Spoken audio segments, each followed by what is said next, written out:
Hey guys, in this video I want to talk about when my inner pool player is wrong and I have to override his decision. Before that though, do want to talk about or acknowledge the fact that I was wrong about the Team USA Mosconi Cup pick that Skylar just recently made. He picked Billy Thorpe over Oscar as the fifth pick. I did not think that was going to happen. I can't say it's a bad decision. It wasn't like, yay, Oscar and boo Billy. I wasn't like that. It was just, I think if it had been me, I probably would have picked Oscar. I do not know the reason that Skylar went the way he did. I feel like Oscar has been shooting better than Billy overall through the course of the year. But I feel like Billy would fit better into the team dynamics thing and bring more excitement and exuberance. I hope that that's why Billy was picked and not because Skylar and Billy are friends. I think that would be a really bad reason. I mean, hell, I could be friends with Skylar. I'm not, but I can be friends with him. And then what's that mean? He's going to pick me? No. There's more to it than just that. Anyway, so what I want to talk about, this is something I noticed in 2020 in the bank pool at Derby City. I noticed that a lot of times my inner pool player, obi-wan Mosconi, was wrong. Obi knows how to bank down here fairly well, but the tables there are different. Brand new cloth, really dry conditions, the rails were acting weird and all that. And I noticed fairly quickly that Obi was just wrong. It was close, but wrong. And I noticed, hey, if I got a shot like this and Obi says, yep, this looks good to me, but I knew because I've been playing and paying attention, no, this shot, if I miss it, is going to come short. This particular shot, if I miss it, it's going to come short. It might still go in, but it's going to come short if I miss. It's almost never going to go long, assuming that I hit it right and all that. So what I would have to do is override Obi's decision on these shots and say, in that case, cut the ball a little bit to my left to open it up less. So if I, instead of it going here like I felt like I was naturally going to go, steer it more towards the pocket. This is not anything ironclad or anything like that. This is what I did. So I've got this bank. Right now, the way this bank of the 5 is, it's going to come short out of the way. So I already know I have to cut it to my left, or I have to put right spin on it, or both. But what I was able to recognize back then is no, that the adjustments that Obi wants to give me are still going to put it here. If I miss, it's going to come short. So I would adjust it just a little bit more than what my inner pool player is telling me to do. And it worked quite well for me. Like I had a really good tournament that year. This shot right here, cross side on the 8, because of the angle that I'm looking at right now, the inclination is probably going to be that it's going to come a little bit long. Okay, how do you shorten this ball up? This is a really weird angle. I think my best chance on making this 8 cross side would be to cross in front of the 8. Hit it a little bit slower and cross in front of the 8. Not shoot it hard and try to stiffen it. Okay, so if I do that, I again know from experience that when I cross a ball, I get so afraid of getting a double kiss that I will often come up short. I will cut the 8 to my right too much and come up short. Can I make that adjustment and try to lengthen this ball out as much as I can? Sometimes I can, sometimes I can't. One time I almost lengthened it out too much. So while I do try to be a field player and I do try to listen to what my inner pool player is telling me, hell, not even really listen, just do it. Let him shoot. But there are times when I guess the conscious side of myself has to override what he's saying.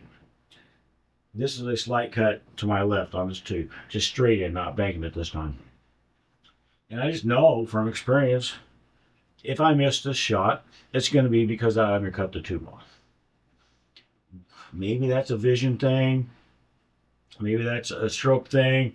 I tend to usually blame vision on a shot like this. I don't have a good 3D perception going on.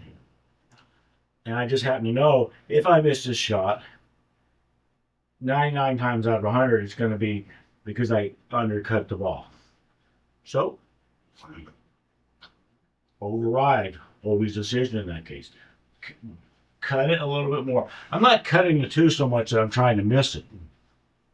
I'm just cutting it a little bit more than what my initial instinct is. Just cutting it just a little bit more than that. Maybe you could say I'm just trying to cheat the pocket to the left or something.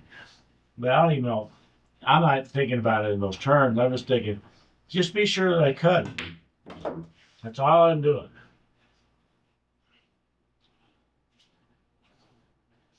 If I'm going to put the 15 straight down the rail, kind of the same thing. If I miss this shot, it's probably not going to be because I overcut it. I guess unless I'm really trying to do something with spin or whatever, then it's possible. But odds are, if I miss this 15, it's going to be because I shot it into the long rail. So I just have to just override Obi sometimes and say, no, I want you to really cut the ball.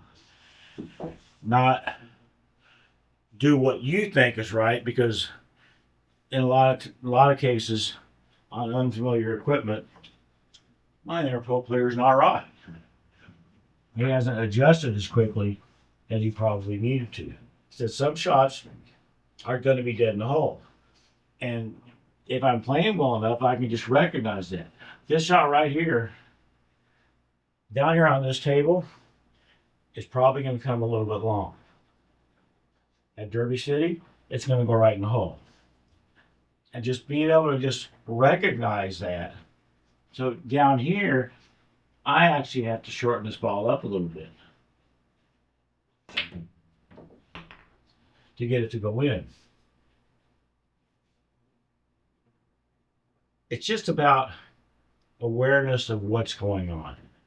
I do like to be a field player and all that, but I don't want to just close my eyes and let him shoot. I need to make sure that he's doing the right thing. And there are times when, frankly, he's just not. He's a little bit too aggressive on shot selection. He's not allowing for what I have seen about the table conditions, things like that. A shot like, put the 12 here. If I miss this shot, it's going to come short because of the contact-induced spin that's going to get put on this 12. So I have to cut the 12 this way. It's going to put the clockwise spin on the 12. So it hits this rail. It's got that clockwise spin. It's going to tend to come short. And that's Obi's first instinct, is to basically just shoot it like in about in this direction. But shooting it about in this direction is going to make it come short. And I've just learned this, so I have to cut it more.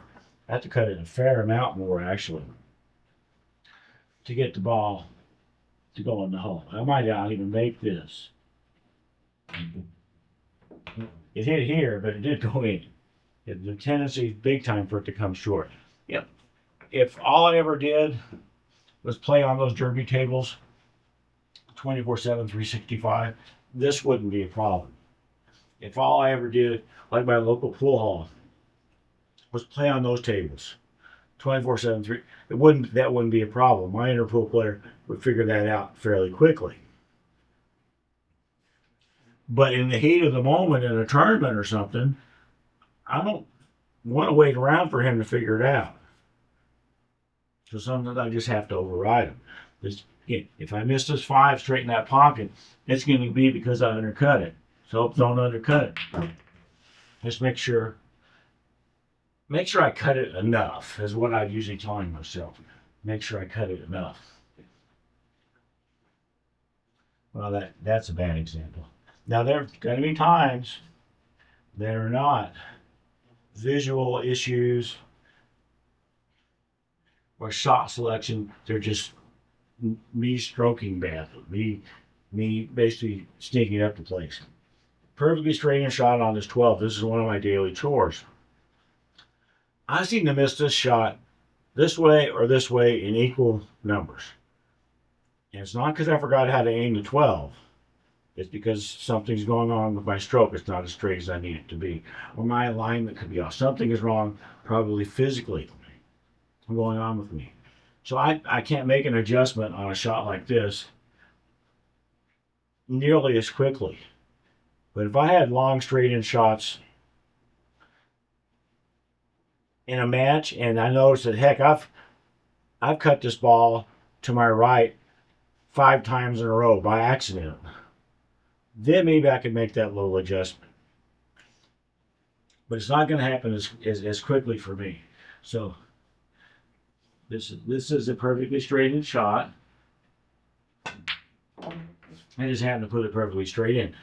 I did have some right English on that shot, but that's a completely different issue. So, I guess in conclusion,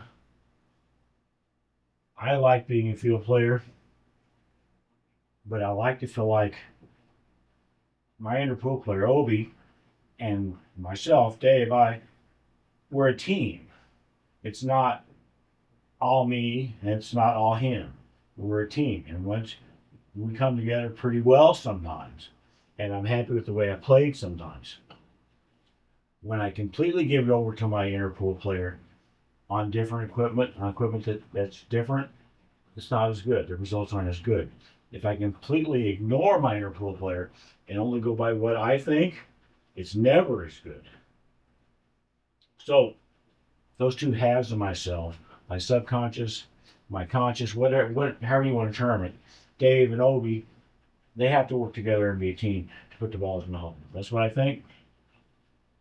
And all right, thanks, guys.